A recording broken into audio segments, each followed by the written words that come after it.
ചായക്ക് അമ്മ ഒരു ഐറ്റം അല്ല 2 ഐറ്റമാണ് ഉണ്ടാക്കിയിരിക്കുന്നത്. രണ്ടും കിടിലൻ ഐറ്റംസാണ്. ഇതിനെ ഇലയപ്പം എന്നാണ് ഇവിടെ പറയുന്നത്. നിങ്ങളുടെ നാട്ടിൽ എന്താ പറയുന്നത്? ചിലയിടത്ത് ഇലയട എന്നൊക്കെ പറയുമെന്ന് തോന്നുന്നു. ഇത് കൊഴുക്കട്ട. രണ്ടും നല്ല അടിപൊളി ടേസ്റ്റായിരുന്നു. കൂടെ കട്ടനും. ഞാൻ ചായ കുടിക്കില്ല കേട്ടോ. അപ്പോൾ ചെറിയൊരു ജലദോഷം പിടിച്ചതാണ് സൗണ്ട് ഇങ്ങനെ ഇരിക്കുന്നത്.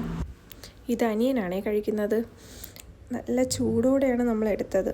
ഇനി ഞാൻ ഒന്ന് കഴിച്ചു നോക്കട്ടെ. വായിൽ വെക്കാൻ വയ്യാത്ത ചൂടാണ്.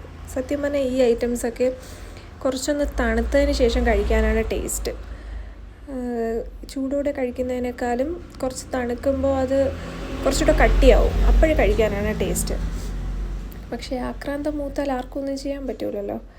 അങ്ങനെ എടുത്ത് കഴിക്കുന്നതാണ്. എനിക്ക് പൊതുവെ മധുരം ഭയങ്കര ഇഷ്ടമാണ്. മധുരത്തിൻ്റെ ആളാണ് ഞാൻ. പായസമായാലും ഇങ്ങനെയുള്ള സംഭവങ്ങളായാലും ചോക്ലേറ്റ് ആയാലും മധുരം കഴിക്കുന്നത് എനിക്ക് ഭയങ്കര ഇഷ്ടമാണ്. അത്ര ഹെൽത്തി അല്ല എന്നറിയാം, എങ്കിലും എനിക്ക് ഭയങ്കര ഇഷ്ടമാണ്.